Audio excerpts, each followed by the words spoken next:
kami terutama ini Pak jabatan Kepala Dinas Pertanian dan Perikanan Kabupaten Kampung.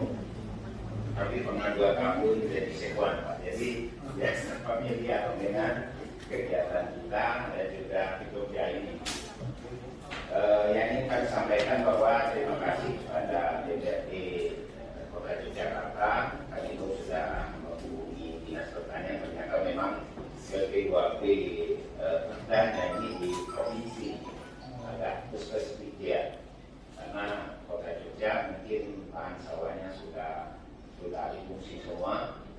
Sleman juga begitu, saya mau hadisnya, tetapi di provinsi mengatur semua untuk kabupaten kota yang ada di Yogyakarta ini.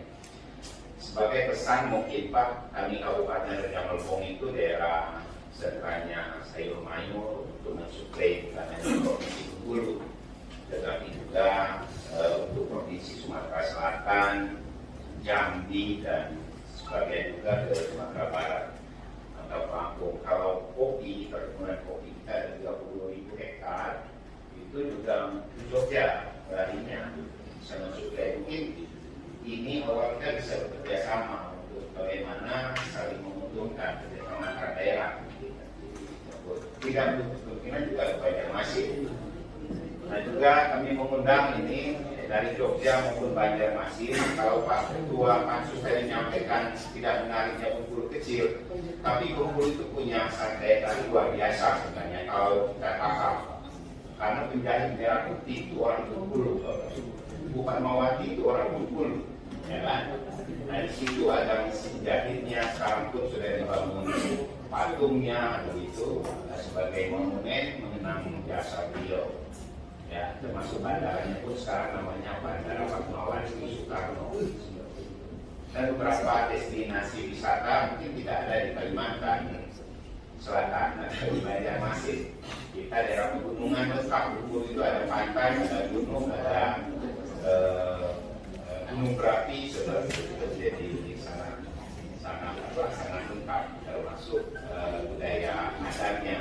Kita punya aksara Kadana yang mungkin di Indonesia ini hanya 4.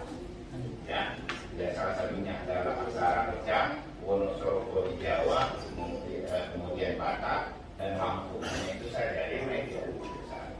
Mungkin ini saja bukan hanya mempromosikan pertanian, tetapi juga wisata dan kondisi di Kabupaten Rejang Lebong dan juga kondisi Bengkulu. Terima kasih atas kesempatannya. Mohon maaf dalam menyampaikan kurang berkenan. Saya Ibu Bila Assalamualaikum warahmatullahi wabarakatuh. Waalaikumsalam warahmatullahi wabarakatuh.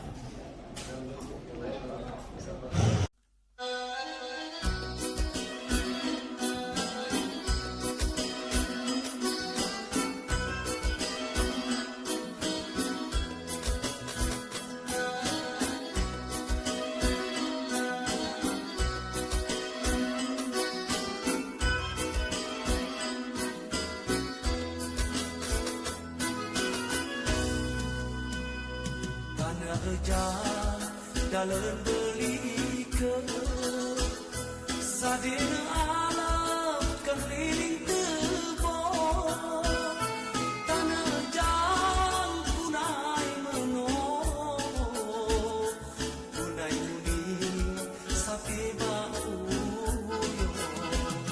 tanah rejang tanah berdingo tanah nasu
mendampingi Bapak Ibu sekalian pada pertemuan hari ini dan menugaskan kami. Perkenalkan, saya Reza Dudi Kurniawan. Sehari-hari kami mengaku sebagai kader perundang-undangan di Komisi DPRD, dan di sini kami ditemani Bapak Ibu sekalian dari Dinas Pertanian Pak Adi Nawadan, kemudian ada dari BPKA Pak Delman untuk mendampingi Bapak Ibu sekalian dari pertanyaan yang nanti mungkin bisa disampaikan, dan semoga pada pertemuan hari ini bisa memberikan masukan yang berada bagi Bapak Ibu sekalian. Nah, mungkin itu pembukaan dari kami. Untuk nanti kami serahkan ke pimpinan pemimpin.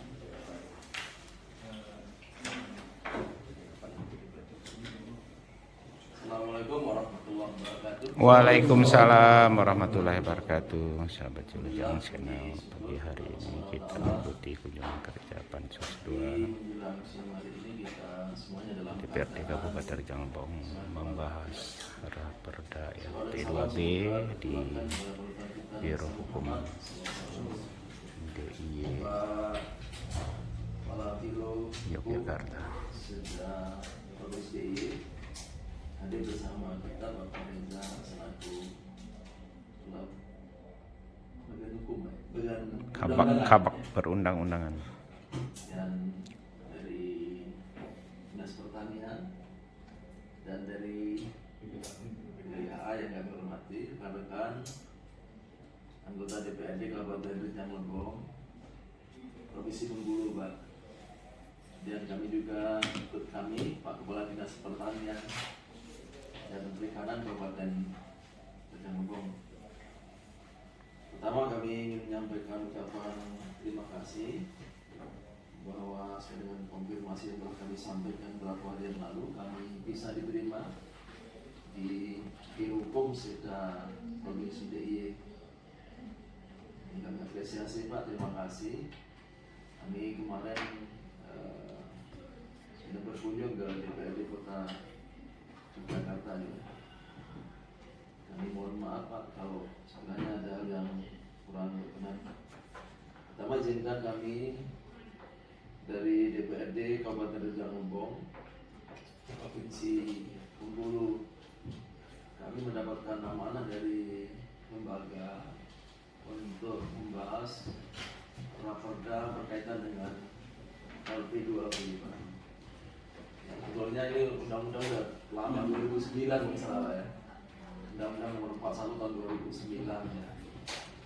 Dan setelah kami cari literatur ya, dan kami komunikasi dengan kawan-kawan di DPRD Kota dan Kabupaten, ternyata perdanya nyatu di Pemprov gitu ya. Makanya salah satu tujuan kami adalah ke kantor DIY. Pak Guru yang saya hormati, dalam hal pembahasan Bang, kami sebetulnya sudah ada perda RTRW Pak 2012, dan saya ini juga dalam Revisi. dalam proses revisi, dan sebetulnya ini adalah bagian dari perda RTRW. Karena keterbatasan beberapa hal sehingga tidak diteruskan dengan perda RPTR ya. Dan sebagian dari isi perda ini kami memang menyadu dari perda RTRW tahun 2012. Nah, kenapa pertanyaan kok baru hari ini dibahas? Karena memang terjadi beberapa hal yang ada pergeseran zonasi, Pak. Jadi ada beberapa kawasan yang tidak mungkin bisa kayak pertahanan lagi di sana. Sehingga, nah ini kalau diteruskan ini ya untuk kesediaan lahan pangan ya kita agak kerepotan. Makanya kawan-kawan di eksekutif bersepakat untuk melahirkan ada hal mungkin yang ingin kami tanyakan nanti. Sebelumnya izinkan kami untuk berkelakar kawan Pak yang hadir pada hari ini. Bahkan di DIY sudah melakukan perubahan 2021 kemarin, artinya masih baru ya. Di 2021 artinya masih hangat lah. Kira-kira apa Pak yang, karena ini terus terang kaitannya dengan apa, dengan pembatasan lahan nanti ya. Apa Pak yang sangat krusial? Pasti kami akan berhadapan dengan masalah dengan petani yang yang ini kami harus perlu hati-hati Pak ya. Karena sebagian dari lahan kami memang karena sudah beralih fungsi dan kami mengembalikan itu Pak. Bahkan di area persawahan yang potensial sudah berdiri bangunan-bangunan. Padahal itu di RT itu sudah kita atur Pak, nggak boleh. Tapi bahasanya nih lemah rumahku kan, nih warisan bapakku kan gitu kan. Masa nggak boleh dibangun begitu kan Pak. Ini mohon kira-kira apa Pak yang sangat krusial Pak. Kita nanti kan berhadapan dengan masyarakat petani yang memang mestinya mereka harus kita lindungi. Jadi kita mesti melindungi masyarakat, di sisi lain kita harus melindungi dan pertanian yang potensial.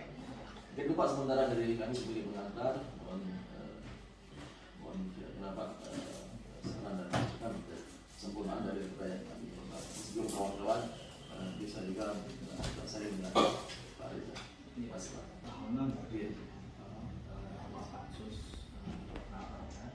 Bapak Ibu sekalian yang saya hormati, bisa kami sampaikan sekilas apa terkait dengan penyusunan raperda kemarin. Jadi memang kami sudah melakukan perubahan terhadap perda LP 2B yang lain tahun 2011. Ini sudah ditetapkan dengan perda nomor 6 tahun 2021. Salah satu hal yang menjadi pembahasan menarik adalah terkait dengan penetapan lahan yang dulunya itu sifatnya bottom up, jadi dari kabupaten kota kemudian naik ke provinsi kemudian pengusulan ke pusat. Nah, dengan adanya Perpres 59/2019 sifatnya itu sudah berubah semua jadi top down dari atas. Sudah ada penetapan dari pemerintah pusat terkait dengan peluasan lahan pertanian itu sudah ada. Istilahnya lahan LSD, lahan sawah di jadi itu yang menjadi isu krusial yang pertama. Isu krusial yang kedua adalah tadi memang benar Pak. Jadi ketika lahan sawah sudah ditetapkan menjadi LP2B, bisa lagi diubah peruntukannya. Nah, Bapak Ibu anggota Dewan pada saat itu memang mengendaki adanya tidak hanya dalam tunjangan misalnya insentif itu kalau bisa tidak hanya dalam bentuk satu sarana produksi, tetapi juga bisa menyasar hal yang lain, misalnya terkait dengan kesehatan dan pendidikan. Dan di perda kami yang baru ini Pak, yang tahun 2021 itu terkait dengan insentif ini kami letakkan di pasal 21.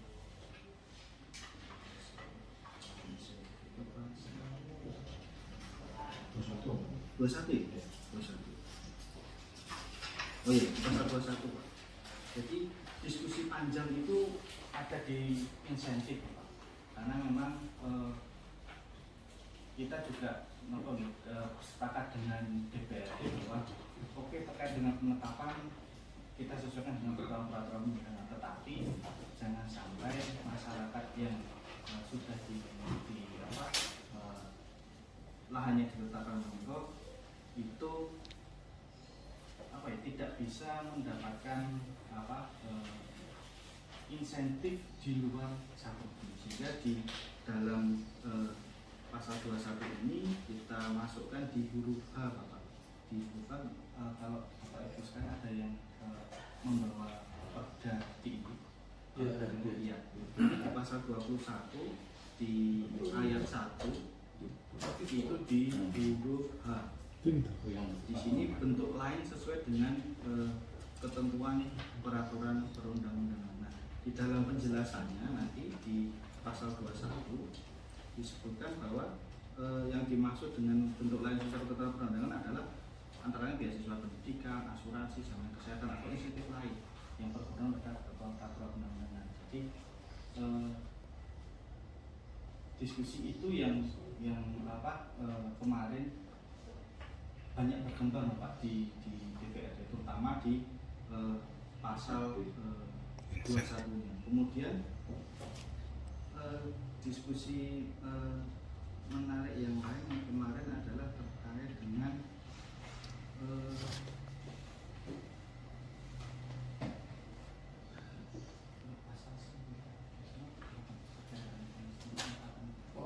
ya, 910 terkait dengan keluasan Bapak. Jadi di pasal 8 dan di pasal 9 terkait dengan mekanisme penetapan. Jadi mekanisme penetapan memang seperti yang kami sampaikan di awal tadi, terkait dengan penetapan ini semuanya dari pemerintah pusat itu sudah memiliki data. Luasannya Ya, sudah ada. Ini kebetulan dari Tata Ruang mungkin nanti juga bisa memberikan tambahan informasi bahwa terkait dengan penetapan lahan pertanian pangan berkelanjutan itu dari pemerintah pusat itu sudah memiliki data terkait di DIY itu keluasannya itu berapa. Pada saat penyusunan tata ruang, kebetulan juga kami berproses tata ruangnya, itu juga menjadi diskusi ketika nanti masuk di tata ruang terkait dengan keluasan lahan pertanian berkelanjutan. Ini yang menjadi istilahnya kuncian dari pemerintah pusat, dan dari daerah pun juga tidak bisa berbuat banyak ketika memang lahan pertanian itu sudah sifatnya tadi Pak. Assalamualaikum warahmatullahi wabarakatuh. Waalaikumsalam warahmatullahi wabarakatuh. Saya hormati dan Bapak Ketua Pansus LP2B DPRD Jatipong yang saya hormati, dan Bapak Ibu semua dari Guru Jatipong yang saya hormati. Izin menambahkan bahwasanya memang kalau terkait dengan LP2B Pak, kami sudah sering sekali menerima tamu dari luar. Kalau ditanya terkait dengan perdanya sendiri sudah disampaikan Mas Reza dari Berhukum. Kalau terkait dengan implementasi, kami sebenarnya malu Pak. Malu Pak, kenapa banyak sekali tamu yang datang ke DI gara-gara DI tidak punya perda. Sementara implementasinya belum ada Pak. Ya, jadi tadi disampaikan Mas Reza bahwasanya memang kami di DI di melalui kesempatan ini sudah 2 kali membuat perda Pak. Yang pertama tahun 2019 terkait dengan perda LP2B. Pada saat itu karena sudah ada perda LTRW lebih dahulu, sehingga itu hanya menetapkan sesuai dengan kesepakatan dengan kabupaten, hanya sekitar 35.000 hektar sesuai di. Kemudian ada review perda LTRW baru di tahun 2019, sudah ada luasan LP2B, LCP2B dan KP2B dalam RW, sehingga kami yang dinas pertanian kemudian berinisiasi mereview perda LP2B yang lama, menyesuaikan dengan luasan yang ada di dalam perda LTRWDI yang baru menjadi 104.000 hektar sekian untuk yang KP2B, kemudian untuk LP2B sekitar 72.000 hektar, kemudian yang LCP2B sekitar 34.000 hektar. Ini terkait dengan luasan Pak.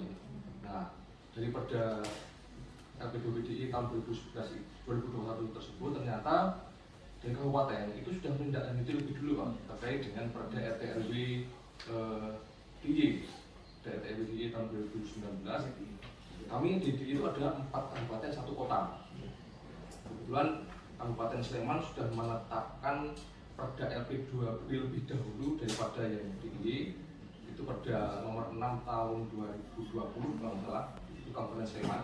itu mengacu ke Perda yang lama, Perda LP2B yang lama tahun 2011 dan Perda RTRB yang baru tahun 2019. Jadi itu mix Pak. Nah, kemudian kami baru muncul di tahun 2021. Nomornya sama, nomor 6. Nah, kemudian terkait dengan ini belum selesai Pak ternyata. Kami setelah ada itu waktu itu kami ada penetapan LP2B di tahun 2021 bulan Oktober.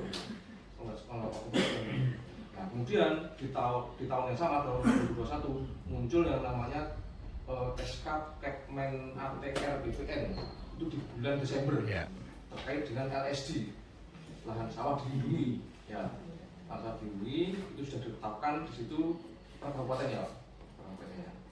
Nah, di situ akhirnya muncul apa namanya debatable. Karena apa? Karena kami di tahun 2021 juga ini kami mengadakan yang namanya kegiatan rekomendasi LP2B sekaligus update LBS, update lahan baku sawah. Jadi kami ini Pak ada lahan baku sawah sesuai Permen ATR kalau salah itu kita luasan DDI itu 76.000 hektar. Sementara yang LP2B hanya 72.000 hektar. Sekiranya ada selisih 40.000 hektar. Sementara sesuai dengan aturan LSD katanya itu kan yang namanya LP2B itu harus mencakup juga terkait dengan LPS. Jadi ada hutan 40 hektar.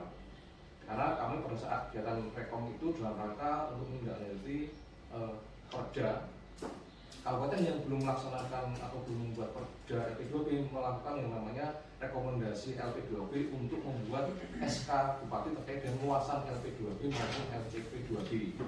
Sehingga di bulan Desember tahun 2021 muncul rekomendasi LP2B per kabupaten mengacu pada RTRW meskipun ada sedikit perbedaan juga di beberapa kabupaten dan muncul LSD. Sehingga kemudian kami belum sempat membuat terkait dengan apa namanya pergub dan insentif dan sebagainya, sudah muncul perbedaan luasan lahan Pak. Dan kebetulan juga dari DIY juga sedang mengadakan yang namanya review RTRW. Jadi di 2019 ada pada RTRW, kemudian di tahun 2022 ini juga membuat review RTRW. Nah itu juga ada perbedaan. Terakhir kami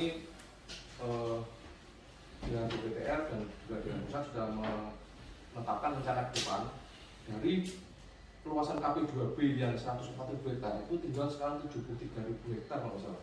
Nanti Mas Poin yang menyampaikan tinggal 74.000, jadi ada penurunan banyak sekali. Nah dari sana terkait lahan itu kami belum clear dan nanti juga akan ada perda yang baru. Nah kemudian terkait dengan implementasi memang di kabupaten itu juga kemarin sudah mengadakan yang namanya review RTRW, perda RTRW. Nah di dalam perda RTRW kabupaten ini yang sudah ada RDTR-nya baru beberapa, baru sebagian, belum semua ada RDTR-nya. Karena di dalam RDTR itu sudah ada penetapan terkait dengan mungkin ini baik aksesnya untuk yang LP2B. Sebenarnya yang lain belum ada Pak. Jadi kami kalau untuk implementasi pun juga kami belum tahu sebenarnya yang dimasukkan LP2B itu yang mana kami juga belum tahu. Kalau luasannya kami tahu, kira-kiranya kami tahu, tapi kalau terkait kenyamanan itu kami belum tahu Pak. Rupanya juga nggak tahu. Belum tahu karena belum ada. Kalau ada ya. Sehingga kami masih intinya kalau kami dari Dinas Pertanian kalau mengadakan kegiatan program itu yang intinya yang pertama kita besar adalah yang lahan sawah. Yang lahan sawah, kemudian yang kedua yang lahan sawah yang punya potensi terkait dengan produktivitas dan produksi. Karena kami selalu dipercaya yang namanya produksi dan produktivitas oleh pusat. Kemudian yang berikutnya yang ketiga terkait dengan lahan sawah yang mempunyai potensi untuk berfungsi Pak. Ini kami utamakan untuk mendapatkan bantuan, bantuan dan sebagainya, supaya mereka ada inisiatif untuk menyelesaikan sawahnya dan nanti kalaupun ada iming-iming itu enggak berfungsi dan sebagainya. Tapi kalau diiming bisa nanti akan berfungsi Pak, karena kalah Pak. Itu kemudian terkait dengan inisiatif Pak, kami memang sempat sekali kami diundang oleh Biro Hukum untuk kita akan mencoba membuat pergub terkait dengan insentif Pak. Tetapi ternyata mohon maaf ini ternyata masih ada perbedaan ini Pak, persepsi. Jadi kami sudah koordinasi dengan Kementan bahwasanya yang namanya insentif itu kan diberikan dengan upaya untuk tidak beralih fungsi, gitu. Sementara kalau di kami masih ada bubble, insentif itu diberikan dalam rangka kayak seperti memberi hadiah yang sudah bisa mengendalikan untuk nanti beri insentif. Sementara juga kan bukan seperti itu. Ya. Kemudian kami diminta oleh pusat, sudah diberikan aja, jangan dibahas terus, gitu kan. Makanya kami berhenti sampai sekarang, kami jadi nggak ada lagi membahas lagi rapat itu insentif, karena ada perbedaan tadi ya. Nah, kemudian kami juga sedang menunggu Jawa Barat itu sedang membuat yang namanya sedang membuat kajian insentif melalui dana pusat, oleh dari Dirjen PSP, dan sebagai informasi juga bahwa kami di DIY dalam rangka menindaklanjuti permentan terkait dengan subsidi permentan 10 tahun 2022. Kami di Sleman sedang mengadakan, dan sudah selesai ini Pak, kami sedang mengadakan kegiatan pemetaan lahan sawah Bainim Bainik.